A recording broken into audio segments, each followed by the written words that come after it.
Okay, we're going to do practice stroke today, and we're going to do a fun little project. And I'm all thinking about fall right now. I hope you guys are. There's some bright colors in this. I think we're going to have a good time. I've got treasure gold and burnt umber because that's the tree that we're doing. Then I have dioxazine purple or violet pansy, wicker white, teal, daffodil yellow, pueblo, and treasure gold. All right, so I think it's going to be fun. We also have light and fluffy paste that we have. All of this is on onestroke.com. And by the way, if you haven't subscribed, that's the way, that's what you want to do. If you want to get all my lessons, please subscribe. When you subscribe, that helps me have more time to be online with you guys, okay? I'm checking and see if I had the cover to show you. This is just art paper. And this is like 120 pounds. I also got a Dollar Tree little canvas I put out here. This is a 9 by 12. 8.5 by 11 is what it looks like. Sorry. And then this canvas here. So I'm going to kind of show you both of these as we go. And I'd like to start light first, okay? So I'm going to pick up, and this is what I would do if I was going to do some shows, or if I was trying to do a bunch of Christmas presents, or if I want to sell my wares at the show. But also, if I want to teach, I want some samples. Now, this is teal and white, and I'm going to go slip, slap, back and forth. And see, that's darker than I want it to be, so I can keep adding white, do my edges. These make really good selling points for you because these are inexpensive. You can do a quick little project with the leftovers from what you're doing on your big canvas. Now, this is art paper, not canvas, but I want you to see it's very strong.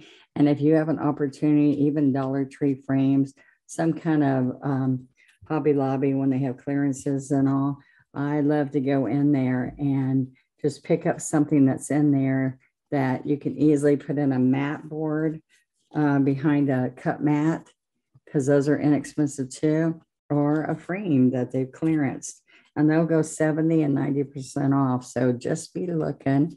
Slip, slap, slip, slap, slip, slap. I'm going to start with a lighter first at the top. Can you see all those shades?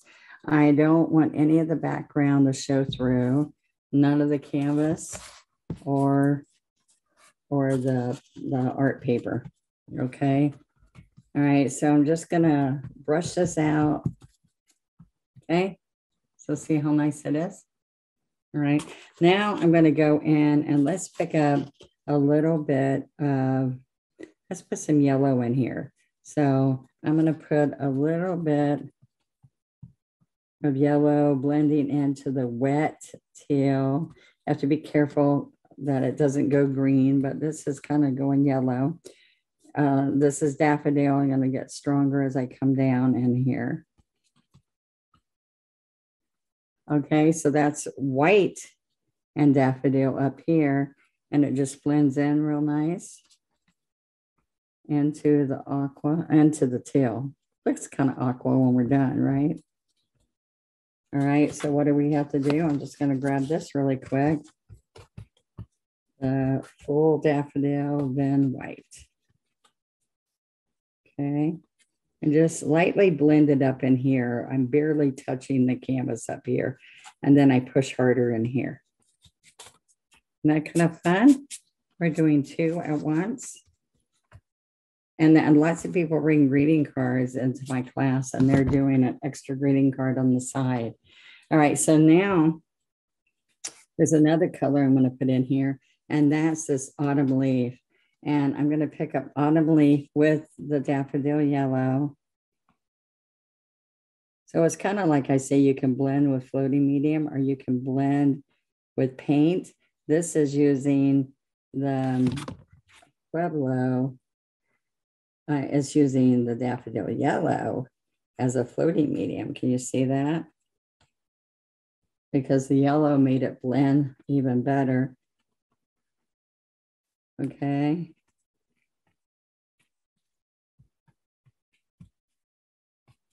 Isn't that nice? So you got some pretty artsy colors on here. I'm going to come back with daffodil and pueblo.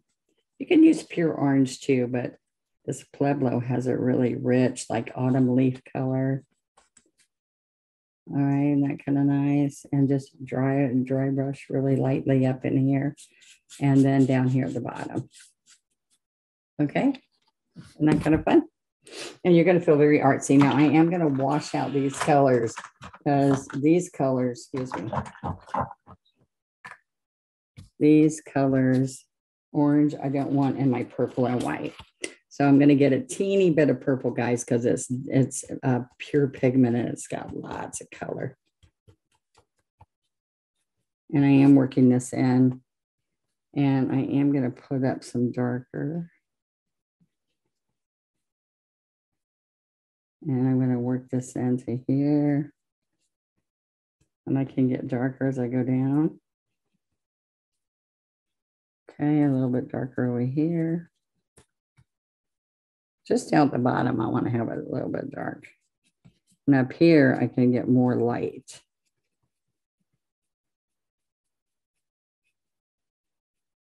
Okay, now what we can do in this area, because I cleaned it out, I didn't have those extra colors, guys. So I can put a little bit of floating medium, little bit. Come on. Oops. So a little bit became a ton. Okay. So I'm going to wipe this. Oops. I don't want to wipe it yet. I'm going to come on here and get rid of some of it. See how I'm going back and forth? This has some floating medium in it. I didn't wipe it off in time. All right, there we go. See, and that kind of artsy. You get a little darker on the side. See, that looks really nice. You have a whole wall of this pretty look at your booth, and they'll have a hard time figuring out which one I like the background of best, okay? So isn't that kind of fun? All right, so I want to wash this. So I'm washing the purple out. And then I can take medium and kind of work this in. Okay. So it's not so harsh.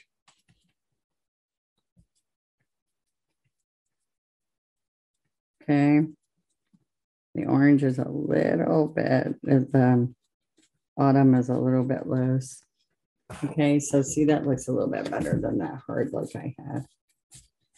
Okay. You like it? All right. So now what I'm going to do, I could do the same brush, but I think I'm going to get a, let's go and get a 16. All right. And I'm going to use, see, I put all that floating medium. I need to save that for later for another project. I'm going to pick up burnt umber. All right. So here is your whole piece, right? So I'm going to start here on the bottom, and I'm going to take and come up with burnt umber. You can use a little darker licorice or something in here if you want. And I have another little branch over here. You know what? I just put a little bit. I've got a lot of dioxazine purple. So I put a little bit of that in here to make it darker. So I just took that excess there and worked it in. It just makes it darker for me. And it's sputtering a little bit because it's wet. So you can let it dry if you want. But this is the same thing I was sharing with y'all earlier in the week. You lay 4 or 5 pieces out here that will make a pretty wall display in your booth.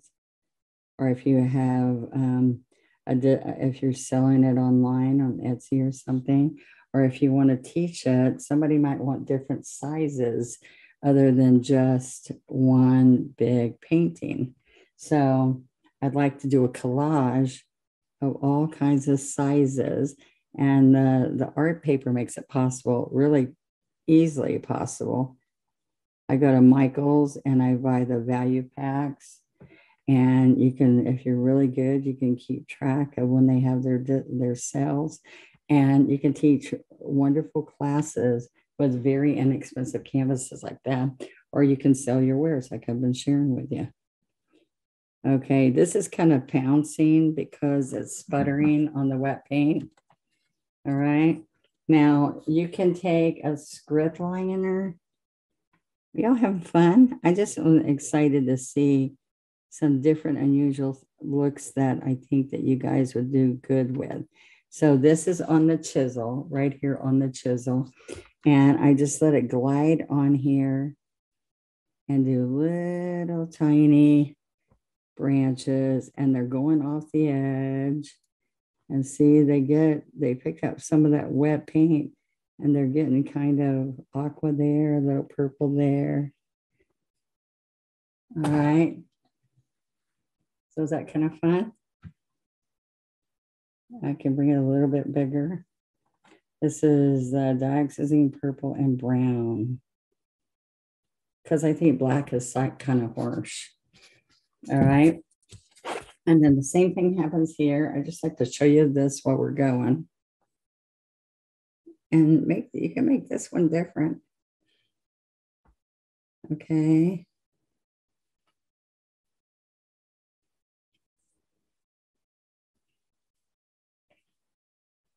All right. Is that kind of fun?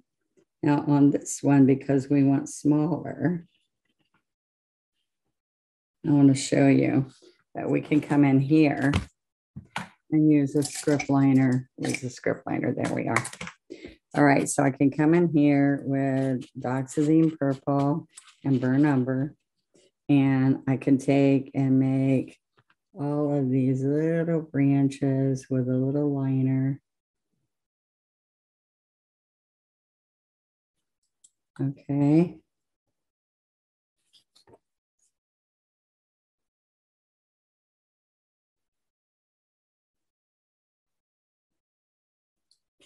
All right. See how fun that is? Just little teeny branches. So you can see when it's getting dry, that means you need more water. You can get floating medium, but I want this kind of inky with a script liner. All right. Isn't that kind of fun? All right. So what I'm doing over here, let's get more inky. Okay, guys. So I can come right in here and just be really loose. It kind of looks like a scarier little branches, but it can look like a fun wintry scene. When I go up north from Florida, I say, oh, all those dead trees. And they go, they're not dead, they're dormant. And so see how it gives you a lot of interest by having the little teeny branches that are falling down. There we go. All right, see that added a little bit to it. Now this is what I want to do. I wanted to get the light and fluffy paste. All right, and I have all my palette knives not here. Wait a minute. Okay, we'll go back to this palette knife. Okay, so I'm going to pull out some of this, and actually let's put it on here. All right, so that's a lot. I know this paste, this is also our paste, light and fluffy, or the heavy body paste, and they're both on my website. Okay, paste, put in paste and you'll go find it. All right, so we're going to use whatever color we're using. All right, so I'm using metallic treasure gold. All right, so I'm going to put this treasure gold right here. All right, and let's find a place for this. All right, so I start over here on the edge. And what I want is I want this paste to have full body. So look, I pounce, and then I'm going to paint with it. All right. Okay. All right, we're going to scrape it off. I'm going to get that off my palette knife. And now what we're going to do is we're taking, this is an 8. And what I'm going to do is I'm going to lay this on here and lots of little spots. Okay, so I'm just picking up the paint and I'm going to lay it lay it, just pick it up. Now I can do these bigger leaves. And what I'm going to do, I'm just laying it on there and not stroking it. What I feel like I need is some smaller. Now, all this texture is going to be nice because it's going to be heavy on there. Can you see that? All right, so I got some heavier ones in here. Now, I'm going to use this on big areas, and I'm just sliding, but it's got texture. It's got a buildup of texture. Okay. Now, what I really want to do is get some smaller ones, lots of little small ones. So this helps you. I'm going to put that away. And we are going to do the 6. Okay, so as I'm laying the 6 on here, I'm going to take, push, push, push, and just bring it on an angle. All right. Now there's all kinds of things you can use with this paste with. I can do texture. I did pumpkins with lots of texture on it. All right, and these are hanging. So if all these are hanging, you're going down, down, down off of these limbs. And these are a lot smaller. The 6, the 2 is a little too small, but the 6 can give you all of this metallic, fun look. And I fill those in. And then this over here, I can just keep adding little teeny pieces. All right. And every time you're just laying this on with a brush, I'm real comfortable with the brush because I use the brush so much. Just to lay these little spots down. And when it's in dark areas, they stand out more. Okay. All right. So then, so you can see the shine. I don't know, I can. I don't know if you can. Also, I was going to show you, there's some areas where we have all kinds of colors of treasure gold too. And we have bigger bottles. So look, I can come in here with this and just do metallic. And here too, mixed in.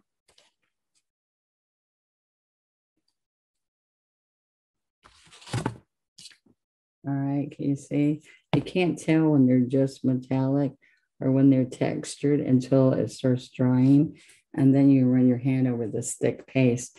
So you saw when you sit down, when you saw the thumbnail of this project, you could see all the pretty leaves that I put. So I am going to go for now. And I'm making sure that you can see my finished piece on the front of the video. So this is practice strokes. It takes a little bit of practicing. Please subscribe and like, and go please check out and join One Stroke Advantage. I give you lots more education. Learn how to use this in a business. You have the rights by joining my membership, One Stroke Advantage. You do have to pay and join. But when you join that, you have the license to teach any of those classes, the patterns, the step out, the workshop sheets, the printout for all your students, as long as you're a member. Okay, so how do you like that? I'll see you next time. Bye-bye.